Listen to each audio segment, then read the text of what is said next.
If you've been watching my videos, first of all, thank you so much. You are an icon and a legend, and I love you so much. Second of all, you know that I've already covered a review of the Subaru Solterra. Subaru was nice enough to give me their newest 2024 model, and instead of doing a base review of it, I'm going to go ahead and do something different. What is that, you might ask? Well, let's get into the video.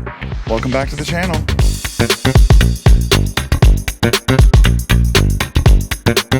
Welcome back to Sparkplug TV. My name is Chris and I do car reviews for literally everybody, not just car enthusiasts. Before I begin today's video, as always, please do me the biggest favor ever and like this video, comment something down below, subscribe to the channel, and hit that bell icon so that you get notified whenever I drop a new video, which is whenever I can, typically Fridays at 4:30 p.m. Eastern Standard Time. Thank you so much for your support. Now, like I said in the intro of the video, I've already done a regular test drive and buyer's guide of the Subaru Solterra. And I will tell you that the 2024 model does start around $46,000 for the base model, comes in 3 different trim levels, and for the top of the line, which is this one, coming in around $53,000, which is the limited model. But instead of doing a regular buyer's guide and or a test drive, I'm gonna go ahead and talk about Google SEO style people often ask interview questions for the Subaru Solterra. It's also kind of like that one interview with those celebrities that I can't remember the name of, where they have that like cardboard thing and they rip off the paper. God, what is the name? Is it BuzzFeed? No, it's Variety? I can't remember. Anyways, let's go over the first question. Clearly you can see that I am at a charging station, and the first question is, can it actually fast charge? The Subaru Solterra is advertised at a fast charging rate of 10 to 80% in about 35 minutes on a level 3 fast charger.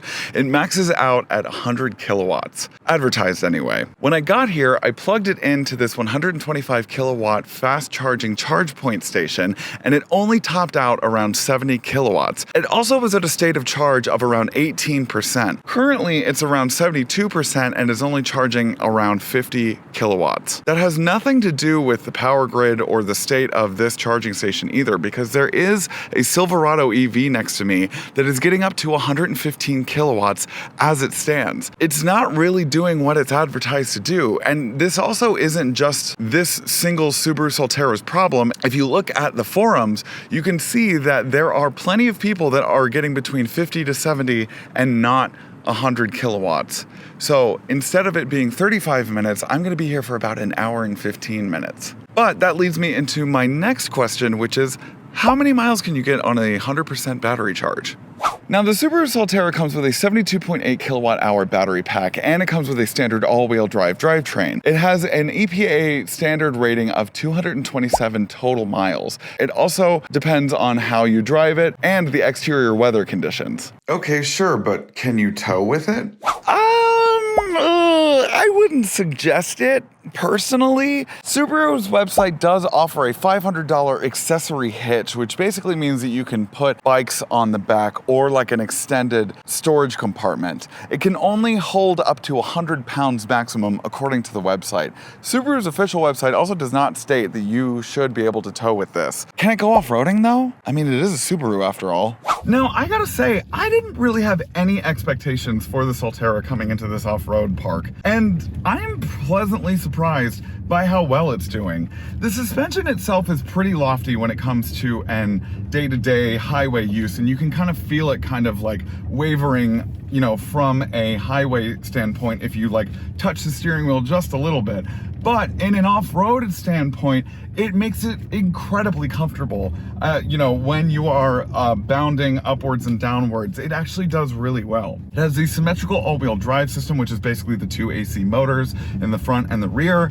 That comes standard for all Solterras. It also comes with the X modes, which is either the deep snow and mud, which is a bit more torque and power ready.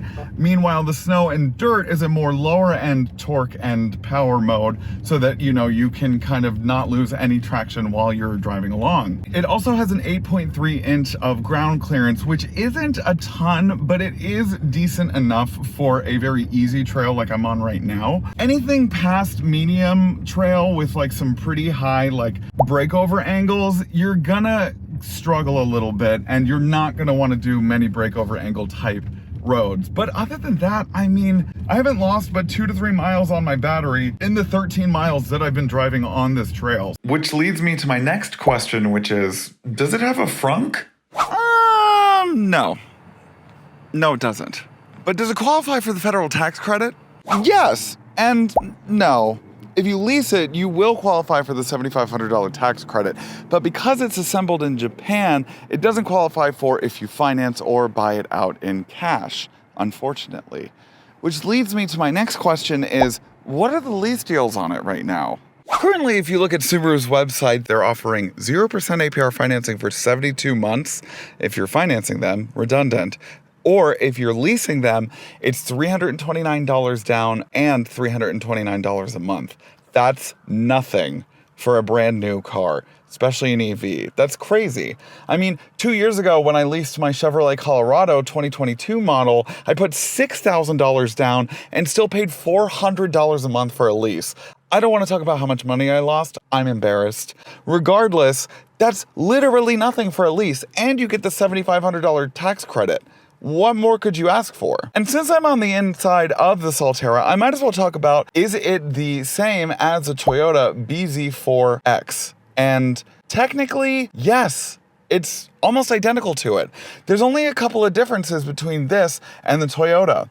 This comes standard with an all-wheel drive drivetrain, and this one starts out at $2,000 more expensive than the Toyota version. The front of the Solterra looks the most different from the Toyota version, whereas the back end looks the most like the Toyota version, as well as the interior looks the most like the Toyota as well, especially in just the general interior aesthetic. It's identical to the Toyota. Don't make me say that model again. BZ4X. I did it. The only difference is that this has a Harman Kardon sound system and a Subaru badge, whereas the Toyota one has a Toyota badge and a JBL sound system. And that leads me to my final question of the video, which is it bigger than an Outback? Yeah, so Solterras are considered to be compact crossover SUVs.